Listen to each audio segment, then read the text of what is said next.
Abyan may nga adlaw dira sa ipo kag welcome gid sa sining aton nga palatuntunan ang Ilonggo Daily Light from God's Word Radio Broadcast.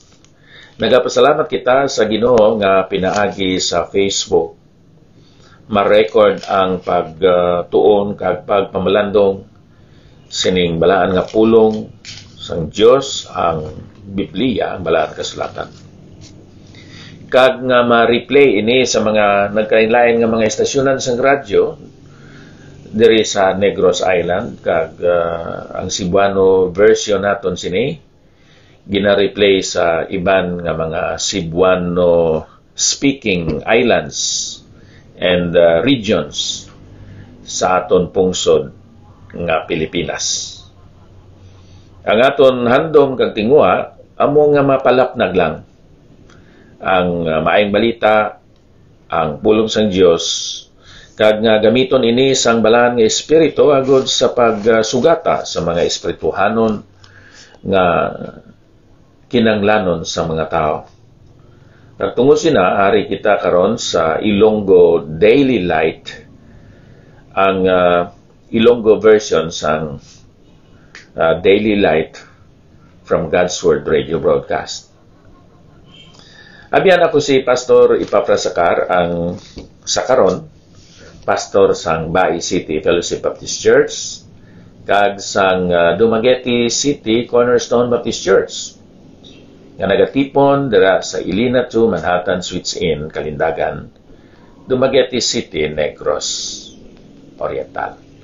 Ang amon nga tipon, nagasugod alas 5 sa hapon, tubtob alas 7 sang gabi kada Domingo. Busa, kung aray ikaw abyan sa Dumaguete City, kung ikaw sa kinasingkasingid, gina-invitar, ginaagda sa pagpakig-upon sa amon. Ang aton hambalan karon abyan, amo ining inferiority and superiority of the members in the church. Ngaton kuhaon diri sa 1 Corinthians chapter 12.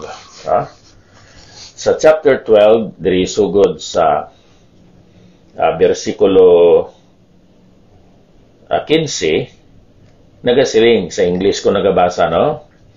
If the foot shall say, because I am not the hand, I am not of the body, is it therefore not of the body?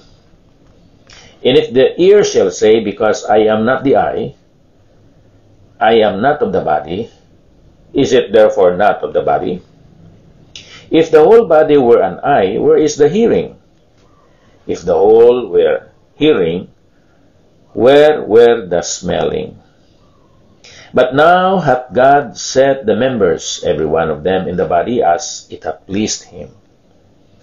And if they were all one member, where were the body?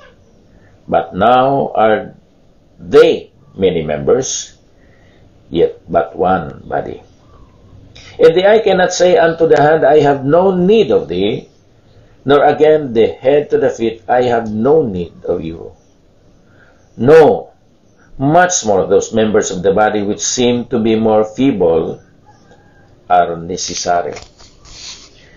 Sa akon nga pagtuon kag pagpamalandong sini abyan, ini nga masil naton ng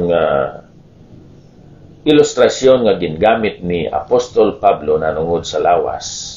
Nagatudlo ini sa aton sang kamaturan nga kung kaisa may mga miyembro sa aton lokal nga iglesia nga iya gintan-aw ang iya abilidad, ang iya ikasarang, ang iya mga kayunan sa pag-alagad sa Dios. Kag tungod kay nakita niya nga daw mas maayo ang abilidad o kon ikasarang sinang kaupod niya nga membro sa simbahan, mas maayo kaysa iya. Masilin siya nga ako gamay laman nga membro, imol, pobre, kabos, hindi na lang ko mag-intra na. I am not of the body. I am not part of this church. So that's inferiority. Sa isa naman kabahin, may mga membro nga maayo ang ilang pagpahayag sang ilang mga abilidad dira sa iglesia. Kag tungod sina do nahimo na sila nga superior kag ginkilala bantog. Hindi man ini maayo nga attitude. Kinanglan magpaubo sila sa ilang kaugalingon. Kag ila man sapakon, kilalahon, hatagan man sa atensyon inang mga gagmay, kubos, no? Daw wala sang ikasara nga mga membro dira sa aton iglesia. Kinanglan hindi sila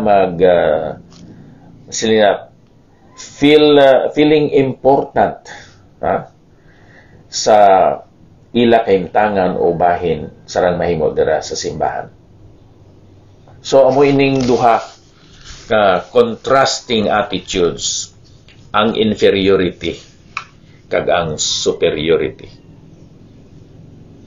Ang pagka-inferior, ang pagka-mahuluyon. Isa man na ka-ebidensya sang bugal.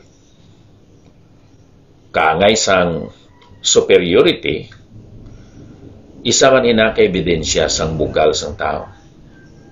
Kilalahon ang naton, ang aton kaugalingon, kag amo ini ang paghatag, kag ang pag-bless, ang pagpakamayo sang Dios sa aton. Kay kung aton tanawon, may mga tao nga diriabi sa ministry, no? Maayos sila magtudlo, epektibo sila kaayo, maayos sila mag-communicate sang pulong sa Ginoo, kag tungod sina ara sila sa mga dalagko nga simbahan. Karon ikaw, hindi ka mag-alagad sa Ginoo kay hindi ka maayo gid maghambal. Kung ibutang ka sila nga simbahan, hindi man ka magmalipayon tungod kay ginapilit nimo ang imo kaugalingon nga mag-alagad nga daw magpariyo man ikaw sinang eloquent teacher and preacher. Hindi ka magmalipayon, hindi ka mangin efektibo.